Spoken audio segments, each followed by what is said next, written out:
안녕하세요. 법도사 옥변 옥승기 변호사입니다. 반갑습니다. 네, 변호사님 안녕하십니까? 예, 안녕하세요. 변호사님, 제가 이제 변호사님 촬영을 하려고 역외탈세라는 그 단어를 제가 들었어요. 예, 혹시 역외탈세에 대해서 알고 계시는 게 있으시면 뭐 재밌는 사례나 이런 게 또 있으시면 말씀 한번 부탁드리겠습니다. 예. 그러니까 지금으로부터 한 11년 전인데 2011년 중앙일보 기사에 의하면 이제 카자흐스탄 구리 채광 및 제련 업체인 카자흐무스 지분을 런던 거래소에 상장하여 2006년 매각 차익 1조 원의 대박을 낸 전 삼성물산 직원인 차땡땡이 이제 본인은 이제 세법상 거주자가 아니라는 이유로 해가지고 양도 차익 관련 세금을 내지 않았습니다. 이제 이게 소위 말하는 구리양 차땡땡이라고 유명한 역외탈세 사례인데요. 그 당시 카자흐무스는 이제 삼성물산이 2대 주주로 위탁 경영을 했고요.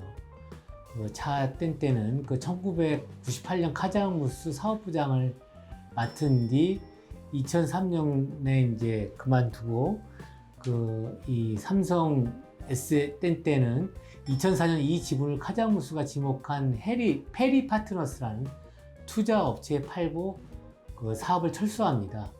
2005년 이제 카자흐무스를 런던에 상장시키는 과정에서 그 페리 파트너스의 대표가 차땡땡인 사실이 드러나고 주식 명의를 이제 조세 피난처인 버진 아일랜드의 페이퍼 컴퍼니로 옮긴 후에 그래서 이제 갑자기 구리값이 폭등하니까 카자흐무스의 시가총액이 100억 달러를 넘기면서 다음 해인 그 2006년에 차땡땡은 지분을 팔아서 1조 원대의 차익을 남깁니다. 차땡땡은 그 세법상 국내 거주자가 아니라는 이유로 세금을 내지 않았는데 국세청은 이분 차땡땡이 그 국내에 부동산 재산이 있고 가족과 함께 한국을 드나든 사실 등을 감안할 때 국내 거주자로 판단을 했습니다. 그러니까 역외탈세했다라고 이제 봤습니다. 즉 소득세법 제1조의 2에 의하면은 국내에 주소를 두거나 183일 이상의 거소를 둔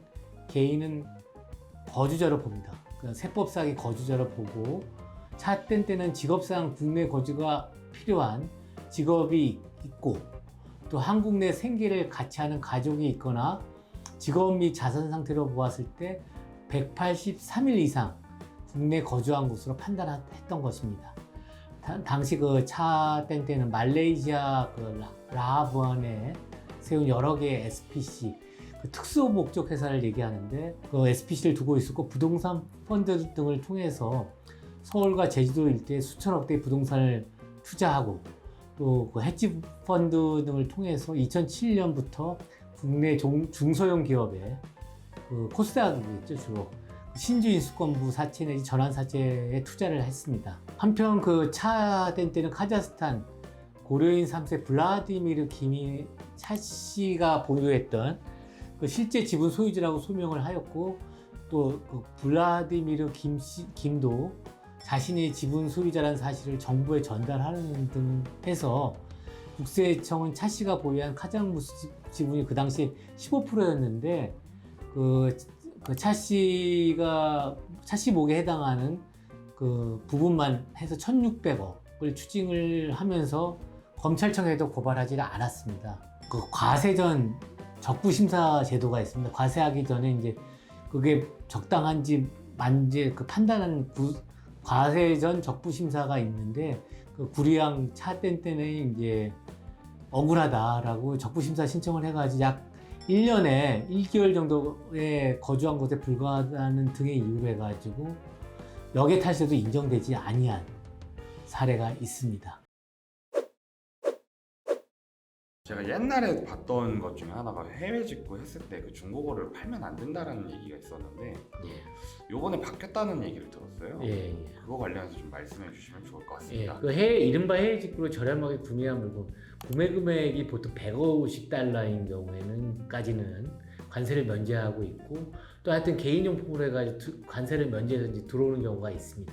이거는 이제 다른 사람에게 되파는 경우에 관세 포탈범이 될 수 있습니다. 왜냐하면 이제 관세를 면제받은 물건을 사사로이 이제 대파하는 거기 때문에 이제 그거를 처벌하는 것인데, 그래가지고 이제 막상 본인이 소용이 없어가지고 저렴하게 내놓고 팔더라도 원칙적으로는 관세법 위반이 되고요. 그런데 이제 2022년 10월 5일부터 그 전자상거래 국민 편의 제고 방안으로서 주문 실수나 사용후 중고품으로 재판매하는 것은 관세법이 위반되지 않는다라고 이제 유권 해석을 하게 됐습니다. 그래서 이제 이런 경우에도 처벌하지 않도록 하고 있고, 다만 상용 목적, 반복적이거나 다량으로 구매하는 경우에서 이제 이렇게 판매하는 경우에는 마찬가지로 관세법 위반 내지는 이른바 밀수범으로 처벌하게 됩니다. 그리고 또 개별 법령에 의해 가지고 재판매하는 것을 이제 제한하는 경우에도 법 위반이 될 수 있는데, 예컨대 스마트폰과 같은 방송통신 기재는 반입 후 1년 이내에 재판매가 금지됩니다. 이러한 밀수범의 경우에는 5년 이하의 징역 또는 관세액의 10배 내지는 물품 원가지 높은 금액에 해당하는 벌금을 제재하고 있는데, 이렇게 되면 다 처벌하게 되지 않습니까? 모든 국민이 처벌할 수가 있어서 그 물품 금액이 5천만 원 내지는 포탈세액이 2천만 원을 넘지 않는 경우에는 그 일정 기준을 정해서 통고 처분을 관세청에서 합니다. 원칙적으로는 징역형이나 벌금을 하게 되는데, 이러한 통고 처분을 한 사람에 대해서는 2년 동안 관세청에서 세관검사 등 그런 불이익을 주고 있습니다.